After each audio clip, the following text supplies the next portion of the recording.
Hello, everybody, and welcome back to episode 134 of the Everything Moto Racing podcast, or should I say, the Everything Moto Racing quadcast, because we got 4 people in the pod this week. You should not call episode it that. 134 as well. You should not call it that. Yeah, you should have told us that's what you were going to call it before you did that.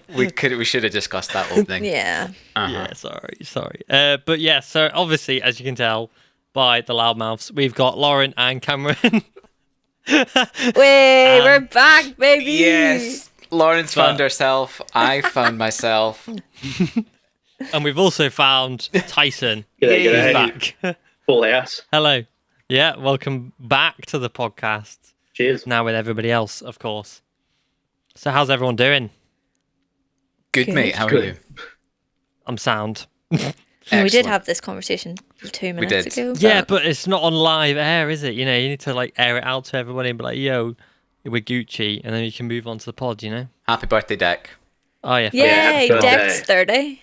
That's Yeah. why the podcast is late, everybody. Because Deck's Yeah, 'cause busy I'm- being indulgent, having a birthday. Indulgent. And he didn't even tell us. He just goes, oh, no, I can't record this week. And we're like, oh, wonder what he's doing. Busy man. How- It's his birthday.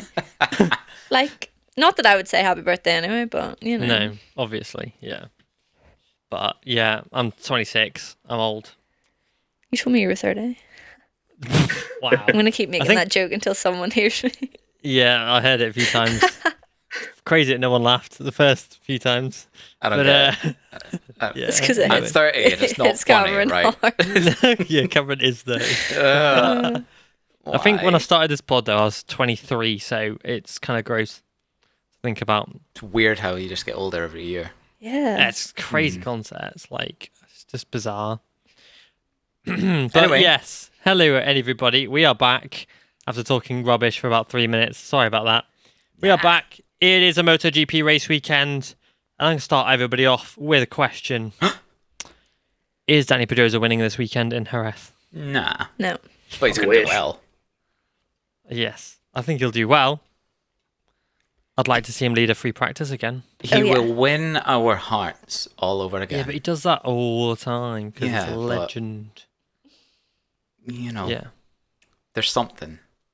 there's something. Yeah. Are you alright, Great. Deck? Are we keeping you? Or... Yeah. No, No? I'm just shuffling cards. To be honest. Well, you lot are about as awkward as anything, so I'm like, great, this is going well. I What? think the conversation has been flowing rather well. But anyway, carry on. Anyway, yes, so Danny Pedrosa is making his return this weekend at Jerez for the Red Bull KTM Factory Racing squad. Pol Espargaro will return at Mugello in round 7. Also in attendance will be Stefan Bradl on the Honda and Lorenzo Savadori on the Aprilia. And to be honest, I can't wait to see Danny Pedrosa outscore all 5 Hondas and both Yamahas without too much difficulty. Yeah, it's going to be pretty embarrassing for Japan, isn't it? I hope not, but especially because he's the samurai as well. Oh, true. It would be pretty cool to see him back up on the podium. Yeah, honestly, it would. I think last year at Misano, he looked like he could. Yeah, championship picture at that point. He's not going to touch it. No, I think at that point it's better to take a safe 4th and not risk a crash than risk a crash and lose all that data, because his job is obviously just to get development for KTM rather than actually go out there and fight for results. Yeah. But I do think that it won't be too difficult for him to outscore both the Japanese manufacturers this weekend. Yeah, easy. I don't think it'll be too hard for him to No. beat all the other test riders either. Yeah. Salvadori on the Aprilia is going to be behind the Japanese riders, I reckon. That's an interesting What about point, you, Lauren? actually, because obviously he's going to be on a European bike. So it should really show the difference between the full-time riders and the difference that the bike makes. Because I take it he'll be on the GP24, right? Not GP24. Yeah, it'll be on the 24. RSGP, whatever you call it. RSGP Yeah. 24, yeah. Hmm. With some special parts, because yeah, it'll be on some special parts that they've been testing recently, because Savadori was on track recently at Jerez doing a test, so was Pedrosa, so was Bradl. They kind of do tests as here, there and everywhere these days and don't really publicise too much of it, but Pol's also testing the other week some parts that he's going to try at Mugello.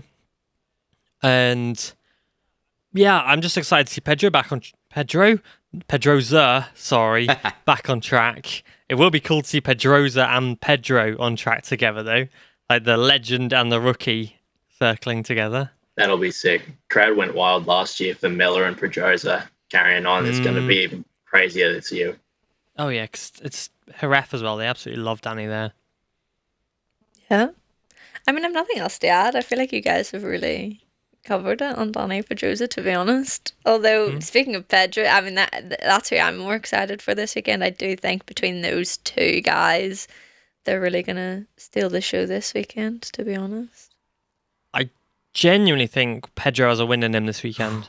Oh, Yeah. big shout. I mean, No, I fully agree with that. Myself and Harvey were chatting about this the other day, and we both agree that Pedro's going to win something this weekend, whether it's the sprint or the main race. Yeah, because it was only really for Vinales, who was on a stratospheric level last time out in Kota, that Pedro didn't really win, because Maverick was absolutely untouchable, but Pedro was, of course, best of the rest.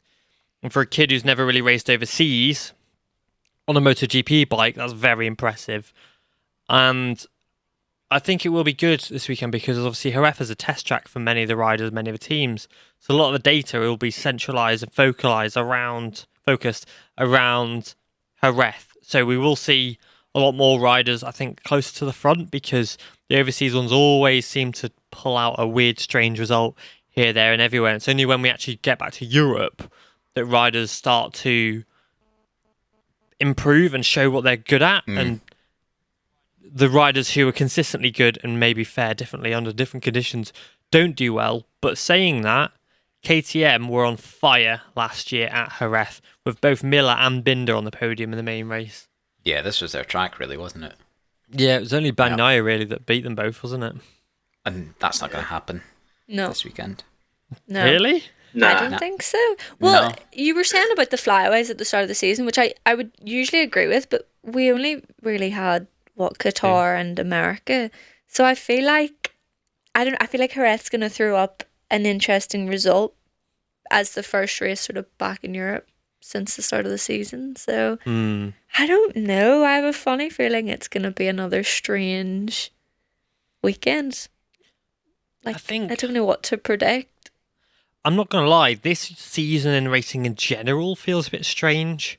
In MotoGP, it's a lot more unpredictable, and they're also doing a lot more overtakes during the race. And then you look at World Superbikes, and it's also exactly the same. It's not the normal three winning races are at the front. I mean, come on, Nicholas Spinelli on his debut won and led by 25 seconds. Mad. The first lap, he was halfway up the next corner. It was absolutely mental. Which is, an incredible achievement in itself. But I think it's a lot more unpredictable this year in MotoGP, which is obviously why we like motorsport anyway. But it's just going to be good, because so many riders are strong at Jerez. Yamaha have been good in the past. I'm not sure if they're going to be able to do that again this year, because obviously you had Valentino Rossi on the podium there the other year, alongside both Vinales and Fabio. Fabio won 2 races there the other year in 2020.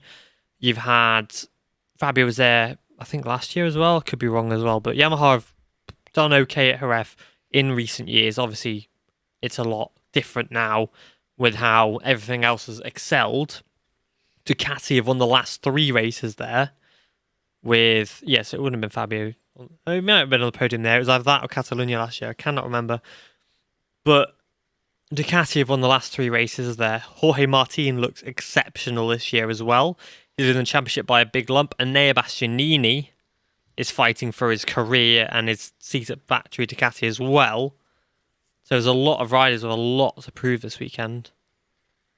Yeah, I think there's too many people trying to prove something for the rookie to be able to win it. Sorry, but it's going to be a bloody battlefield out there.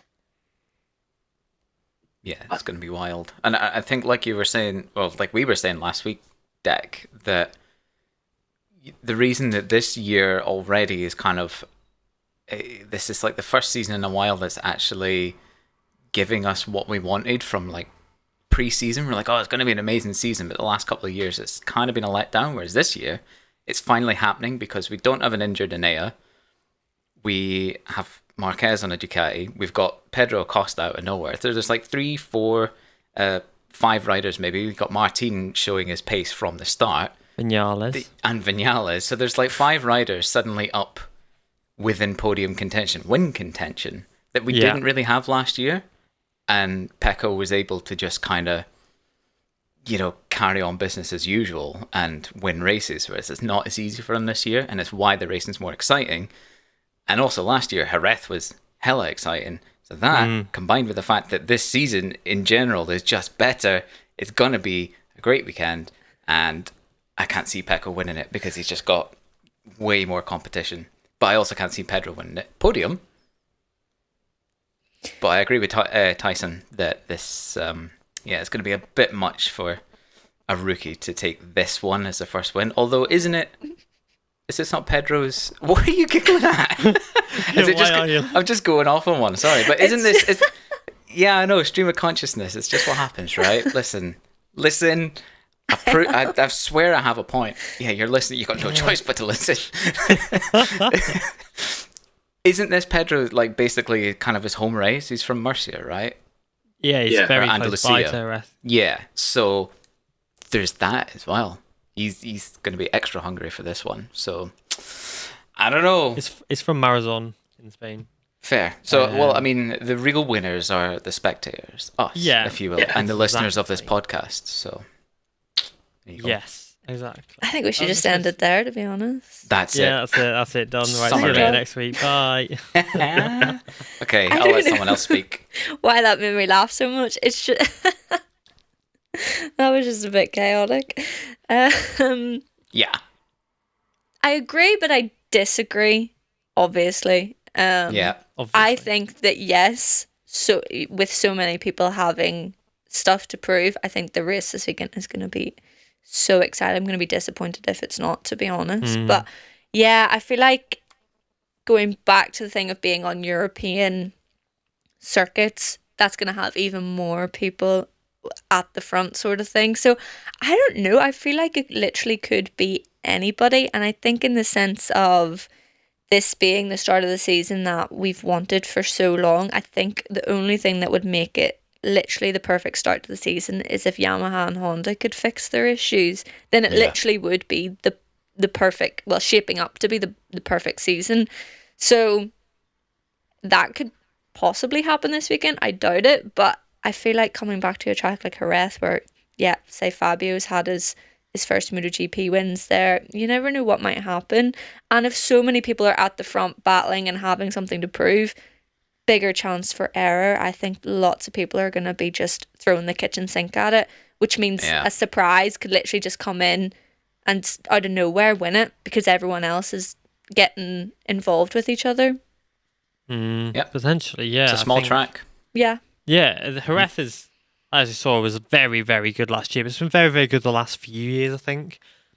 Was it Marquez and Binder battling out the other year, and Marquez saved it at the last corner on his elbow against the Leish as well. There's been some very good races there in recent years, and the level obviously only gets higher with Marquez obviously now on the Ducati. He will be in the mix as well, and I like the fact that him and Pedro aren't afraid to make an overtake. Yeah. And that in itself will spice things up. Obviously, one of them's a bit more, shall we say, scary to be overtaken by because they might point you off track. But I don't know which one you're talking about when you say it. I feel like both are capable of that. They are capable. No, I'd say Pedro is far cleaner, to be honest. So far this season, yeah.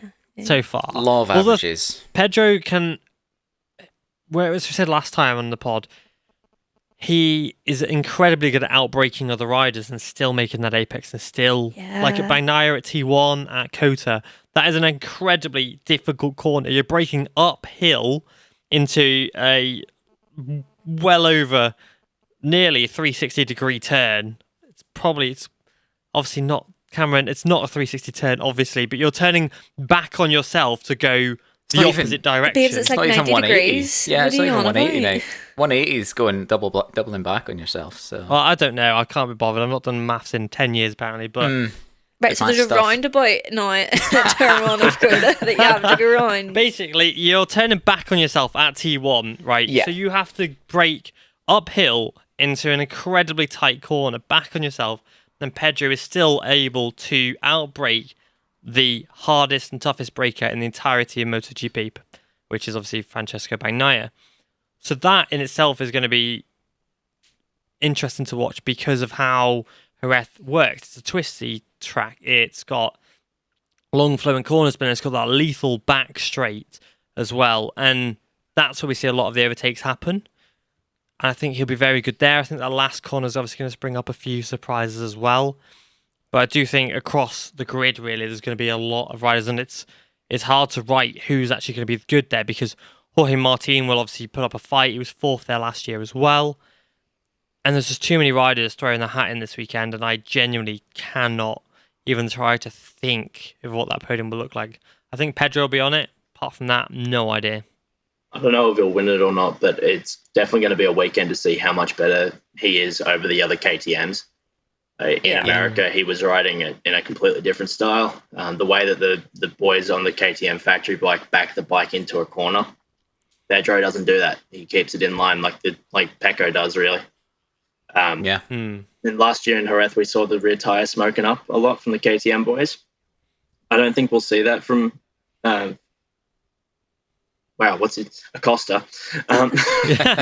It's 2:30. Give me a break.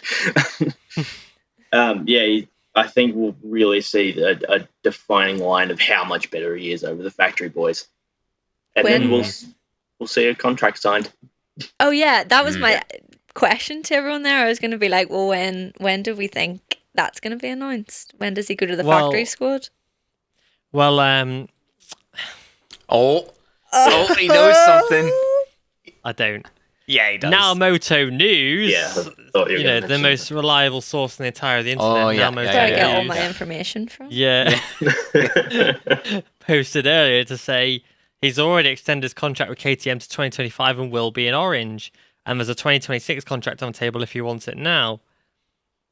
But that's now Moto News. So we'll move on from that and say he might be signing a contract. We'll wait for official confirmation. But I think potentially there might be an announcement this weekend if it's true. Nah, that'll wait until Austria. Yeah, potentially, actually, think about it. That's a good point. The contract was signed like last year, I reckon, but it'll be announced in Austria. Yeah, potentially like a +1 maybe in there. +7, 9, 10. Yeah. Forever. Honestly, yeah. Indefinite, yeah. Yeah. I've just seen actually on TNT Sports that Marquez and tennis player Carlos Alcaraz awarded Jude Bellingham with the Loris World Sports Breakthrough Award. Alcaraz. Yeah, I saw this. Alcaraz, sorry. The Facebook That's quite comments cool. were as you'd expect. Were they bad? Marquez is just- so short. Why? He's 5'7". He's a midget. He must be scraping 5'7". Crap, I did not Yeah. realise Why- Alcaraz was that tall, though, in fairness to him. I thought he was short, but...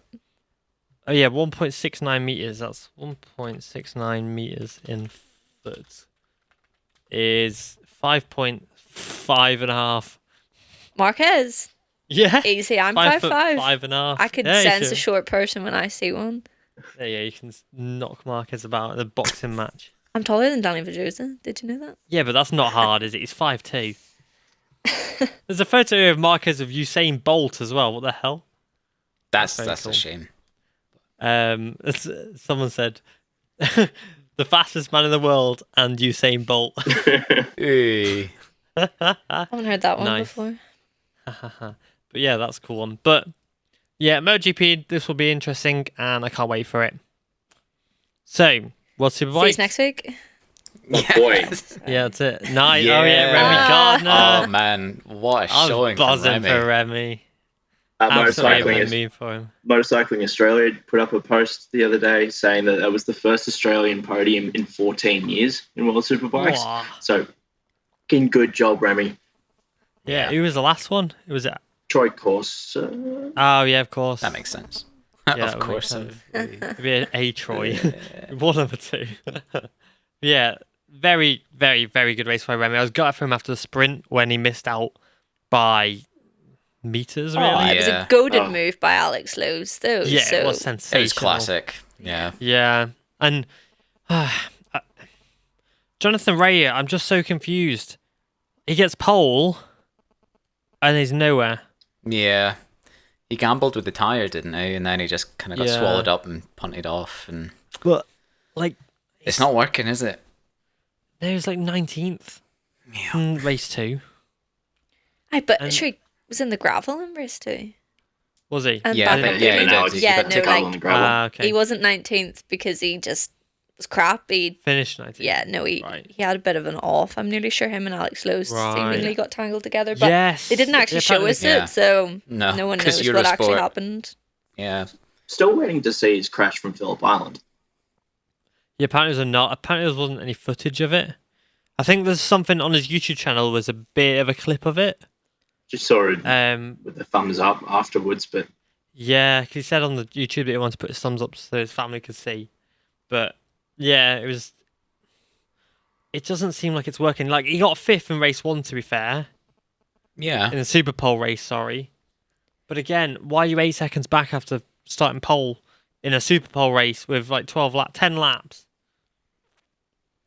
I think it was not a lot of that was tyre attrition in the Super Pole. I think him and Toprak it was a were weird one. Well, Toprak, completely messed up in the Super Pole race, and then Bootlegger was 2-3 seconds ahead, and Batista came out of nowhere. Yeah, like he was down 10th, 11th, and made all those overtakes, and then somehow still managed to win the race. So I don't really know how that Super Pole race worked, because it just seemed like a fix, to be honest. Batista literally came from nowhere and just absolutely wiped the floor with everybody.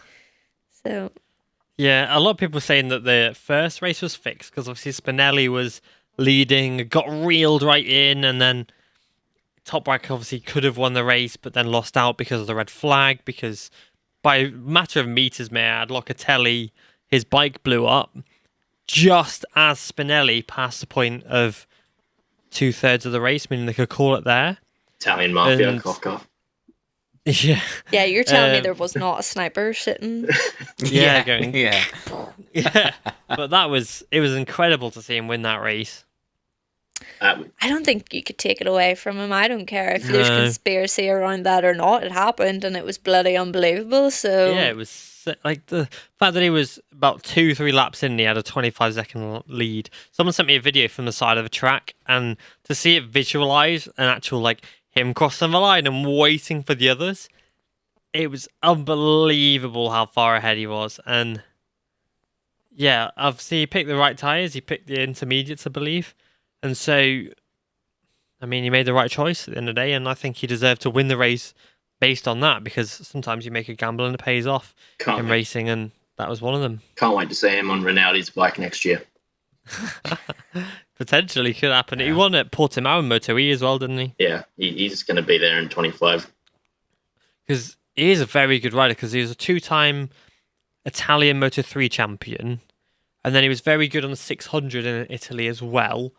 And then he was in World Supersport last year and got a pole on debut in mixed conditions. And then a year later, this year, he's won a World Superbike race. That's quite a year. Yeah. And obviously he's winning Moto E as well. So yeah, he's only 22. Really? Yeah. That's good. That's a good age, I must say. Yeah. Yeah. Good for him. Great. Yeah. Thanks. Unlike you, Dick. Thanks. 26. Actually, hold on. I've got a card here. Oh yeah, because everyone like a one of birthday my card, mates, or? and it says old age coming for all of us, but today mainly you. I was like, great. That's top tier. Yeah. Yeah. So it's true. But yeah, World Superbikes was great. BSB at Navarra as well. That was a great one. It was quite good. Yeah, it was all right. Yamahas were on fire. Yeah, those Yamahas are working. Danny Kent as well. Didn't expect Yeah. him Where to did just suddenly be have pace. What? Yeah, I couldn't believe it. And obviously Skinner had a very good return to the BMW as well. Yeah, after solid. spending just a year in Moto2 as well. Shame that race BSB too. Yeah, of course. Yeah, it was a big shame, but yeah, it's interesting that Tommy Bradl wasn't really right at the front fighting for the wins, was he? Did you see all the drama before qualifying? They had to No. rebuild the engine, and then the engine Did blew they? up in qualifying. And Yeah. Bloody hell. Yeah, apparently they had the bike apart quite a number of times this weekend, and then it still sort of shit the bag in race Oof. 3. I wonder if he's regretting leaving Ducati yet or not. Yeah, it's Glenn I Owen. think so. I don't know, because he does obviously, him and Glenn Owen aren't exactly best mates. I did like the fact that they sat them next to each other in that the photo of all the riders as well at the start. That was quite a funny thing to do. But it's not like he's moved far away. He's literally teammate with Glenn's brother this year. Like, yeah, I was like one Owen to the other. literally. So I don't know. I'd say it's a bit early to say that he's regretting moving to Honda, but when you look at Honda's Yeah. weekend, like Dean Harrison didn't finish the race, and Angie Irwin was like 13th or something like that in race 2. So Yeah. I wouldn't be best pleased, but I'm not going to read too far into it yet before I say that he's made the wrong choice. You know who's definitely regretting moving to Honda? Why? Honda's a Marini. championship-winning bike in Luca Australia. Marini. That's true. Mm. In Australia, yeah, at the hands of, what's his name? Herfoss. Herfoss, yeah. Troy the Troy Boss Herfoss. Herfoss. Legend. He won both bagger races this weekend at, Yeah, he did. I can't remember Solid. what track it is. Yeah, he won both of those. And did you see Max Flinders? What he Oh. did? He very nearly decked it in the baggers because he ran Oh, on yeah. Thought and he like was the gone. absolute mental slide. But in addition to that, he just crashed out in the superbike race, got carried onto the bagger, rode a bagger to third place, got carried onto the podium, and has actually damaged his hip, broken bones in his hip. A And hero. yet still was doing all that stuff. Different gravy. He's an absolute legend. Yeah. Love a bit of Max. But yeah, the racing over the weekend I'd say was very good. Didn't really watch too much Moto America. There was a big crash between Escalante and Loris Baslow. Oh, that was horrible to watch. yeah, It was after the flag too. Yeah, and one, I think it was Escalante smashed into the back of Baz Yeah. and just obliterated them. Like Baz, his foot, Escalante's broken 3 bones in his back and his wrist as well. It's carnage. Nasty. Like all American things. hmm But It's always carnage. yeah, but Moto America's, I do like Moto America. It's a shame because we can't really watch it over here Yeah, unless neither you here. pay for the season pass. Highlights on YouTube. It's great. Yeah, I good point, usually that's a good do. point. Yeah. Yeah, but yeah, so this weekend, obviously, MotoGP in Jerez, Moto2. Mm. I can't call it, to be honest. Either. I don't even. What are we? You lot are I mean, bloody you've shit just- today. It's- Jesus What do Christ. you want us to say? You've just literally left us on a cliff edge there. But like, Yeah, so Moto2, start talking about Moto2. Is Sergio Garcia going to continue Well, that's leading the what- championship? well, Is why Joe didn't Roberts you going to win say a race? that? Because there's 4 of us. I Joe don't know, Roberts is man. not going to win a race. All season. Whoa. Okay. Interesting. Don't like Why? Joe Roberts slander. He'll go and sign his Aprilia contract that he turned down a few years ago and then go and live his happy ever after there. But he's never really had it in Moto2, in my opinion. Even when he was doing well, he was He's like close, but he's not got that final Yeah. spark. Yeah, I get that. I compare him a lot with Arbolino. Like, he's good, but that's about it. He's not great. Lauren is seething with you right now. He's I haven't slandering said a thing. Roberts and Arbolino in like one paragraph. In about 20 seconds of each other. Yeah. I'm I'm Your only this rebuttal, confident Lauren. because of how much water's between us. So Yeah, Declan's the only one who has to worry. I've already told him he's got something coming in the post. Yeah, that's true. Yeah, I would agree that Drew Roberts, up until this point, has not showed enough to warrant a MotoGP seat. But in saying that, how he started this season, if he continues the way that he's gone in the first 3 races, I think he has potential to win races this year. And if he finishes within the top 3 of the championship, I don't see why he shouldn't go to MotoGP, because that's how it goes. I think promoting the, top however many guys in Moto2 up to MotoGP can only be a good thing. I think we sort of need more new faces in MotoGP.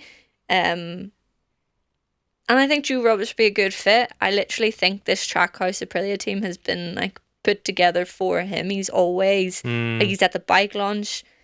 I mean, like, he's just the perfect candidate. It's, of course he's going to sign it, but if he keeps on the way that he's going, I think that he will try and battle for the championship, as much as he probably will just be like, oh, well, I don't need to worry anymore because I've got a MotoGP contract under my belt. I think a real racer wants to win, and I'd like to think that he would still battle for the championship. But yeah, he's been meh in the past, 100%. Like, I don't think he's warranted it thus far in MotoGP seat. So, look, Logan Sargent, Joe Roberts, definitely not just a token American. Token American is, I don't think he's got it in him to fight for top 3 when there's people like Manu Gonzalez, Lopez, Aldeguer. I'd like to say Dixon, but we'll see.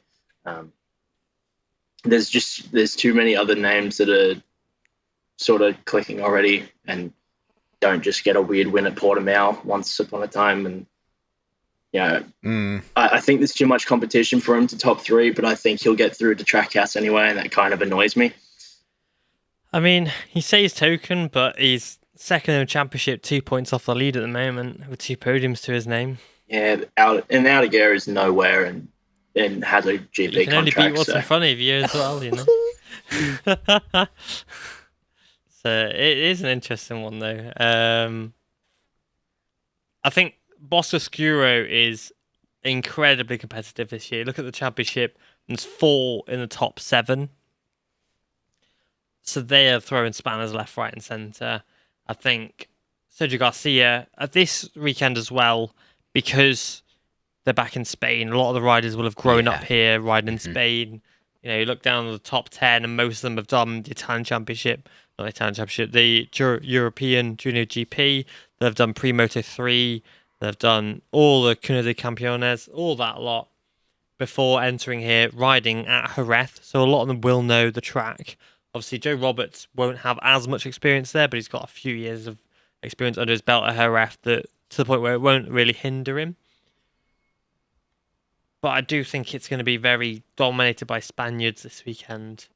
And with Manuel Gonzalez looking as good as he's looking, Furman looking as good as he's looking, Alonso Lopez. You've got to remember, Alonso Lopez won his first European Moto2 race at Jerez as well. Sergio Garcia is confident leading the championship this weekend. Can it? Don't know. Can it? 10th, 1st, 9th. Tricky. Yeah. So based on that, it'll be first again. Yeah. Yeah. And then 8th the time after that. Solid. Yeah. So it is a bit inconsistent there. But I do think that we're going to see a Spaniard. It'll be a Spanish kind of top 3, really, I do believe. I think there's that many Spaniards, you just don't really have a choice in Moto2, though. Almost 3 at the moment, to be honest, apart from one Colombian who was born in Madrid. Yeah, literally. Yeah, I mean, it's hard to look past all the Spaniards in both classes, but I don't know, I think these tyres have thrown a bigger spanner in the works, because all the people that we were sort of talking about last year that were going to dominate the championship are nowhere to be seen. Tyres have absolutely thrown it up in the air. But I think it's allowed the riders who maybe have had the strength there in terms of a MotoGP race, in terms of the fact that in Moto2 and 3, tyre degradation has never really been too much of an issue. You step to MotoGP, suddenly you have to think about your tyres so much. And then sometimes we'll see riders like Fabio Quartararo break into MotoGP and excel late in a race because he's still got the tyres there.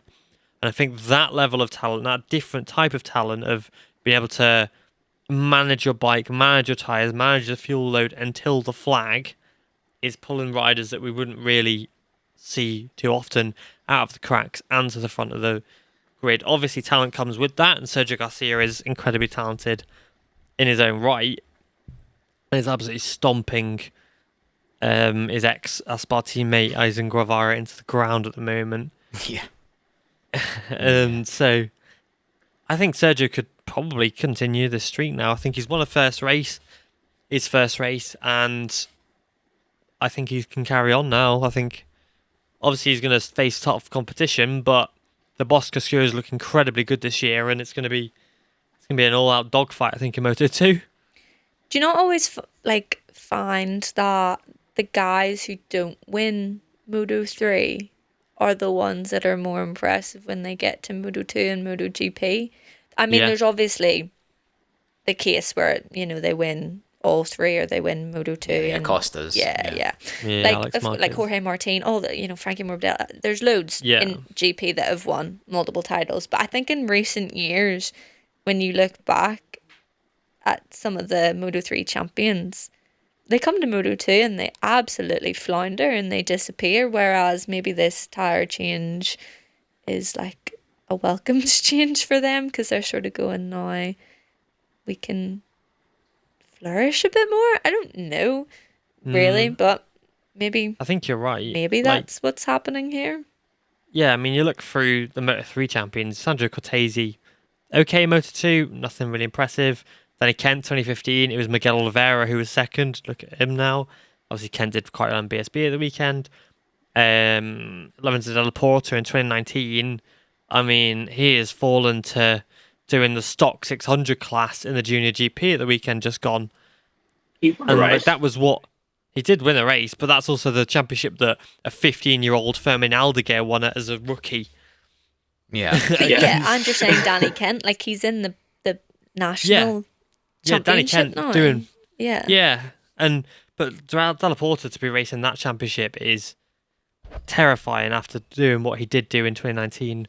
Albert Arenas done okay, got the best bike on the grid, didn't really perform, doing okay at Goscinny now, and then Costa did well, and then obviously Guevara. It's strange. It is strange, but then you often see the people who come second and third, like you look in Moto2, when Arenas won his championship, for example, in 2020, in Moto3, second place went to Tony Arbolino and Ayagura third, Ralph Fernandez fourth. And you look at them now. And then you go back to using Guevara again in Moto2, 3, 1 in 2022, and it was Sergio Garcia, then Foggia. Both doing better than him. It's like you say, though, you do get these riders that are just more a sort of lightweight class specialist. Yeah, and absolutely. Angel Nieto, for example, Yeah, I think this is maybe an example of that happening maybe more and more recently as well. Like the riders come in second, third, fourth in the championship. They are overall very, very good and therefore more adaptable to Moto2 or the bigger classes. But then like these specialists that actually win the championship can't adapt quite in the same way as the runners-up, so to speak. So yeah, I think because we've never had a Moto3 champion try to defend their title in the class. And maybe if Lorenzo Della Porta had stayed, he could be a multi-world champion now. And if Guevara had stayed, again, could be the same case. We don't know.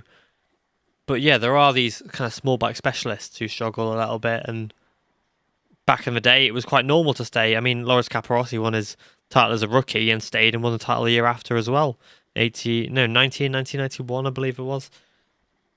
So it was kind of something that used to do back in the 125s, 250s. But now there's a whole... Right, you're out of Moto3, MotoGP time. Come on, let's get you through Moto2 as fast as possible into the GP. And often it doesn't work that way. Yeah, there does seem to be more of a this marketing almost, where Moto3, Moto2 are purely just feeder classes, and they're absolutely not. They're not a sort of upper level ambition that young riders should have. Like obviously they want to get there, but purely as a means for MotoGP, rather than a desire to win those titles, sort of thing. Yeah, exactly that. I think a lot of the guys in Moto2 at the minute are going to be there for a long time though. Yeah. Like, I can't really think of who at the minute, but when every year we sort of talk about who's going to go to MotoGP, obviously there's only usually one or two of them that actually make it. when you look at this year, for me, Aldeguer's going. I think we can pretty much say that Joe Roberts is going. After that, you're sort of going, is there really going to be anybody else that moves up? Mm. Banker or something, not Champ sure. can make a step, then Yeah. I could see them going. But Again, I think they have to win the championship to warrant getting, or at least be top of the championship, top 3. Eiger turned down a seat in MotoGP, and look where that's got him. Aaron Cannett's turned down a seat, Joe Roberts has turned down a seat, and you're sort of going, is there really going to be a time for you guys again? I'm not too sure for most of them, to be honest. But I don't know. The likes of, say, Sergio Garcia, I still think Tony Arbolino, Alonso Lopez, Gonzalez, yeah, we're going to see them in MotoGP in the next couple of years. But a lot of them are only like early 20s.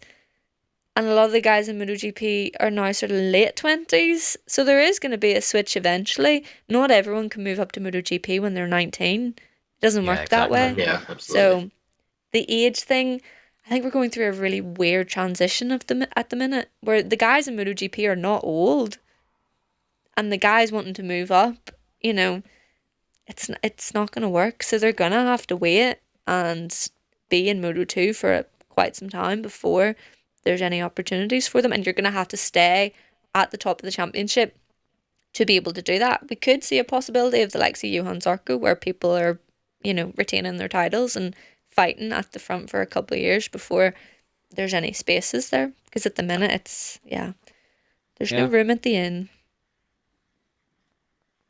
No, and you end up with a similar situation as F1, where the past 3 F2 title champions haven't got a seat in F1, but in F2 you can't stay in the class.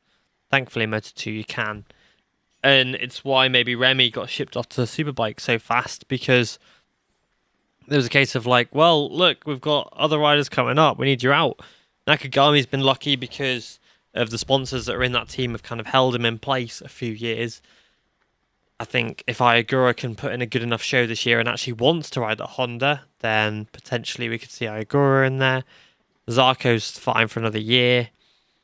But then there are other riders where if you're not performing this year, you haven't got a seat. And some riders are, not luckily, but because of their previous kind of accolades, they can hold a seat for a bit longer. Johan Mir, for example, will always hold a little bit more leverage over anybody else because he's a MotoGP world champion.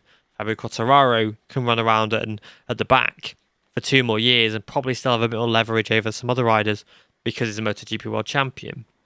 Yeah. Riders like Aleix, for example, don't have that because he's been sat on Aprilia for 7 years, and if Aprilia don't want him, I don't see anybody else having him.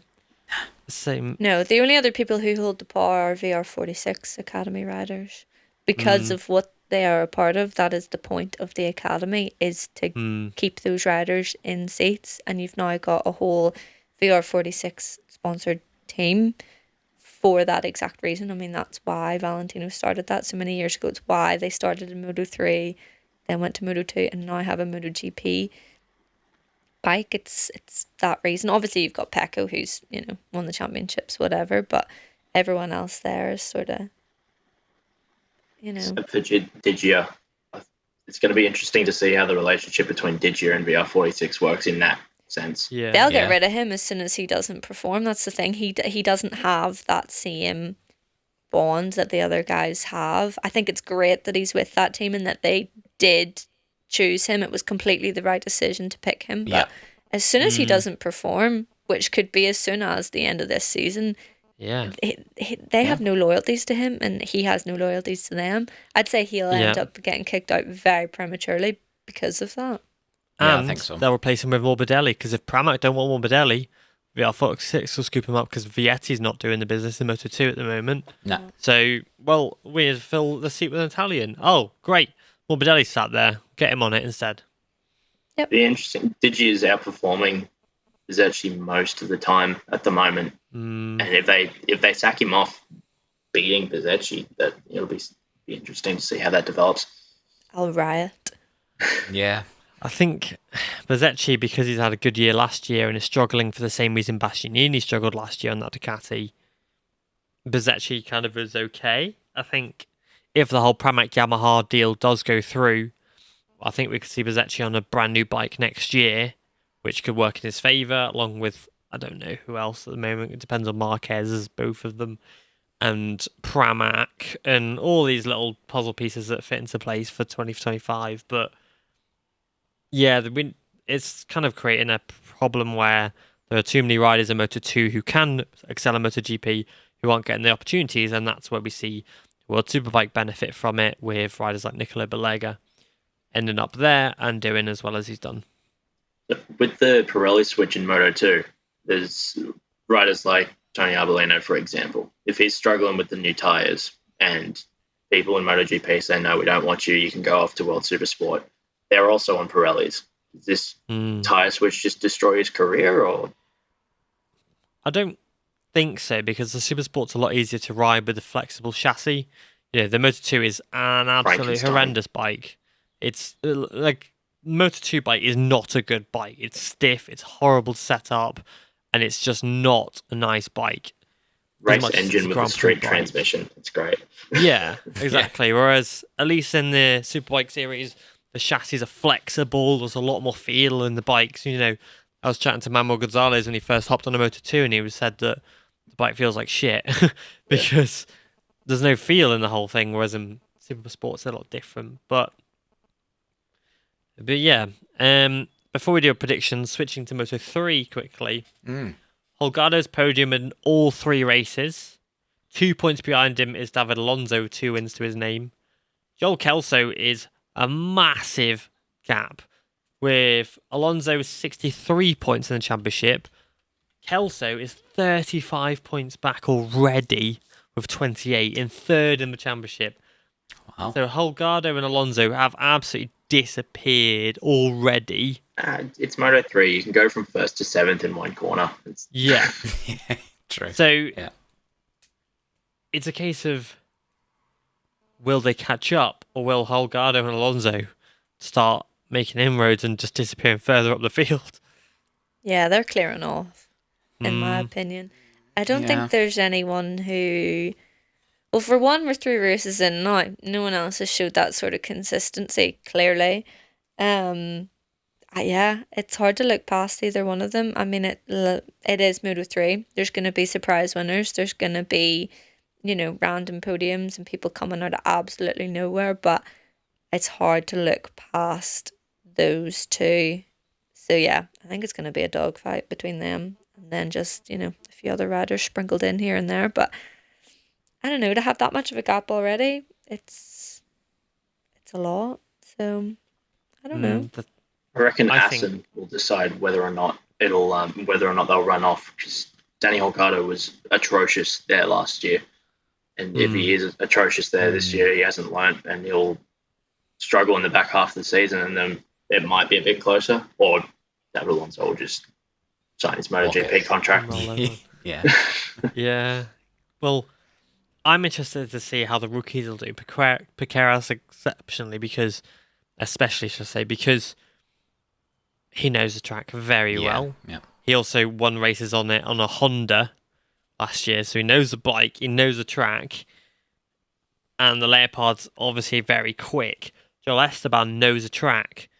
Jacob Rollstone knows the track. Gilles Tuzo, who made his debut and got 13th place, which is very impressive at a track he's never seen before, on a bike he's not ridden apart from pre-season testing, and he has pre-season tested at Jerez as well. There's going to be a few riders, these rookies, that I think could put in a surprise or two, genuinely, because, and I wouldn't count any of them out. I think Piqueras, now that we're back in Europe, he knows Jerez, he knows Le Mans, he knows Catalunya, he'll probably know Mugello from the rookies. It's going to be a case where the field is a lot more level now, and like I say, a lot of these riders will have grown up riding on these tracks, and I think that if anybody can reel them in, your Oeda, your Piqueras, your Vaya, your Otolas will, and they'll do it, provided that they can continually beat Holgado and Alonso, which is a very difficult task in itself. I think it will level out with those names that I've just picked out. But Rulestone is looking very impressive as a rookie as well. Yeah. 2025 absolutely. champ. Yeah. Yeah, he's looking very solid. I saw a video the other day, actually, of someone telling how to use a knee slider, which is quite funny. Yeah. Oh, yeah, I saw that. And I was like, what? But, yeah, so Moto 3 is just going to be a dogfight this weekend. You can't really predict it. Don't count Kelso out. I've got from a good No. source that he's currently fighting for a Moto 2 seat. So don't count him out. He's going to get his elbows out a lot more this year. Yes. Yeah, I hope so. And, like, again, he knows Jerez. He's done well at Jerez in the past, so I'm looking forward to it. Yeah, should we go into these predictions? Go on then. Right. Jerez, pole position. Moto 3, we'll start with you, Cameron. Holgado. Nice. Okay. I'm just making this up on the fly, by the way. So. Right. Couldn't tell. Lauren? David Alonso, please. Yeah, I'm going Alonso as well. And Tyson? Rueda. Rueda. Is he Is racing? Rueda back? Is he back? Yeah, is he back? Because he's got injured. Based on Rueda, or He'll be based on, fine. sorry, It was Collar only an appendix, wasn't signs, it? he's going to win Yeah. this weekend. He'll win. Yeah, Yeah, Yeah. if Carlos signs, it's told us nothing. Yeah, exactly. Right, I'm going to go third place of Holgado. Lauren?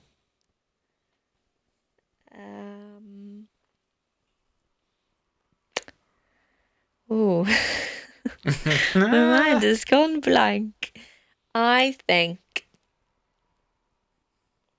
What do I think? Oh, this is bad. This is bad. So I'm it's going to bad. say Alonso. Alonso. Hmm. Nice. Okay, and Tyson? Or Tola. They die on this hill. Ola.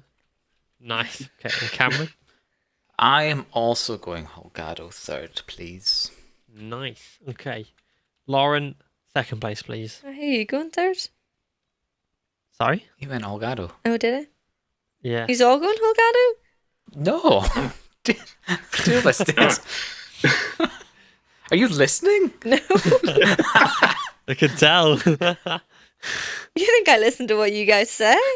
No. Absolutely not. No, she is. No. Skip me. I don't know who I want to pick yet. What? That's not an option. Yeah, it is No, an that's option. No one wants to listen Waiting. for silence for 5 minutes while I decide who I want to win. 5 Right, minutes. Tyson. P2 is Alonso. Alonso. Cameron. I want to say Piqueras. Nice. That's what I was going to say as well. Oh. Great. So that's great. We've got second and third correct. I bet we're going just same say- for first as well. Probably. Yeah. Alonso, by any chance? Yes, it is. Yeah. We'll just fill that one We'll in just now. do that. Right, Yeah. second, Lauren. Okay, second, Colin Vire. Wait, Nice. I Right, hope so. sticking with you. I'm Who's there. winning? I'm there. Holgado. Okay. And Tyson? if he's back, Rueda. Nice. Isn't Well, this the track he Well, was it's too like late. a second You've ahead in said it testing? now. yeah, he got a podium here last year, and he did. Alonso and Rueda did smash the lap record here, yeah. In testing. Right, pole position Moto 2, I'm going to go Canet. Cameron. Whoa. Skip me. No, don't skip me. I will go with. Pole's like tricky in Moto 2 because like none of them just have that like consistent explosive one lap thing. Let's go with Lopez for a laugh. Nice. Oh, I like that. I rate that. Lauren. Garcia. Nice. And Tyson. Gonzalez. Gonzalez. I hope nice. you're right. Yeah, me too. Yeah. Right. Cameron, third place, please. Who we got? Third, I'll have.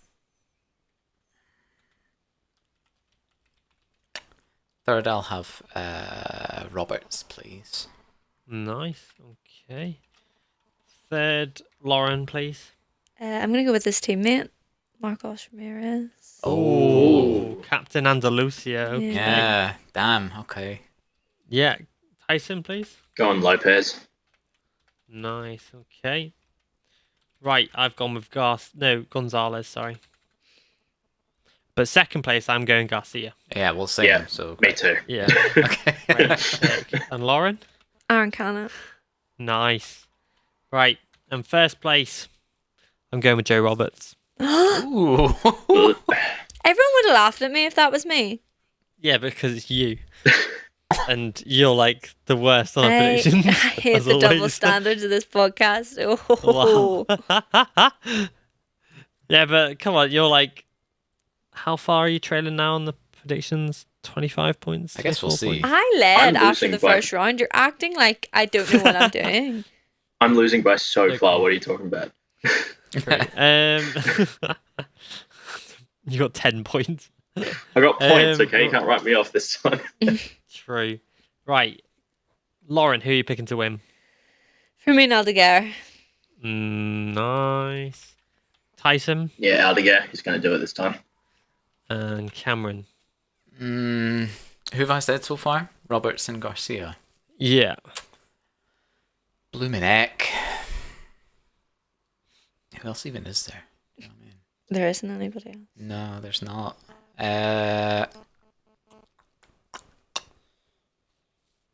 Let's have Canets. Let's have Canet, please. Okay. His yo-yo Nice. season. Let's do I'll it. rate that. I'll rate that. Lauren, MotoGP poll.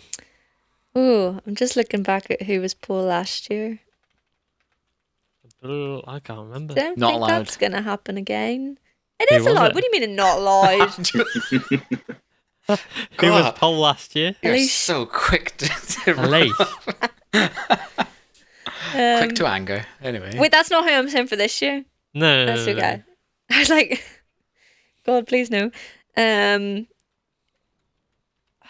you know what? I think Vinales will start the weekend where he left off. I don't think he's gonna. I don't think he can do that Okay. 2 weekends in a row. Okay, so poll for Vinales. Yeah. Okay, Cameron, please.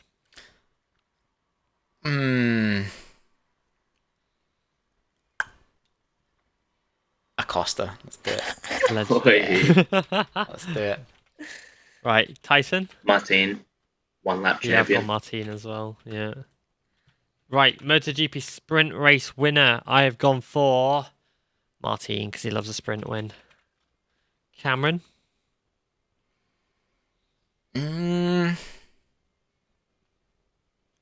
Hard to argue with Martin, but Mm. well, I'll go with Pecco then. I'll go with the other side of Okay. that narrative. Yeah. Right, Lauren, please. Is this a sprint win? Yeah. Mark Marquez. Nice. And Tyson. Binder, he's got to prove he's the top KTM. Fair play. Fair play. Would love to see it. We're sticking with you, Tyson, for MotoGP third place, please. Acosta, Nice. Cameron. Hard to argue with Acosta as well, isn't it? I'm going to say Vinales, though, I think. Nice. I've also gone Vinales. Oh, God. I third Lauren? that. Sorry, everyone. I'm Right, also nice. going Vinales. Good job I'd already put you for Vinales. That's quite funny. So, Lauren, second place, please. Jorge Martin. Nice. I've gone with Marc Marquez. Tyson. Binder, again, needs to be top Nice. KTM. Okay, interesting. And Cameron. Bagnaia won the last 2 years in a row, by the way. Yeah, but he had no competition. No, literally, he had Fabio on a scooter. I could beat him in a running rate. Like, come on. Who did I say for third? Vinales. Vinales. Second, I'll have Acosta, please. Nice. Ye of little Right. faith. MotoGP winner. I have gone with Pedro Acosta. Me too. Good. Nice. Well, I'm backing up what I said at the start of the podcast. So, None of us Tyson, have... please. Oh, wait. Mark Marquez is going to get it. Nice. What have none of us done, Lauren? Picked Danny Pedrosa, but then I said we hadn't finished yet, so I didn't want to go ahead and say that. Cameron? I'm also going with Marc Marquez. I think this is going to be his Okay. round. Interesting. Well, that's our prediction sorted. I can't wait. Blooming heck. What are the standings? I need a rundown. Where are we right now? No, I don't know. I don't listen to this podcast when I'm not on Yeah, it. you think I listen to this? So, it is myself with 92 points. You, Cameron, have got 87. Oh, that's good. 5 in it. Lauren with 63. Oh, here. That's good. And Tyson with 10. Call me Pecco Bagnaia in 2022. The comeback's going to come. Yeah, that's it. I said that last year, by the way. And I didn't work finished, out what, well, like did it? hundreds of points behind. Yeah. Oh, So dear. those are the standings. And we'll find out more next week. We will. Yeah. So I think that's all we've got time for. But yeah, thank you for listening. We're back next time. Bye. Bye. See you. Bye.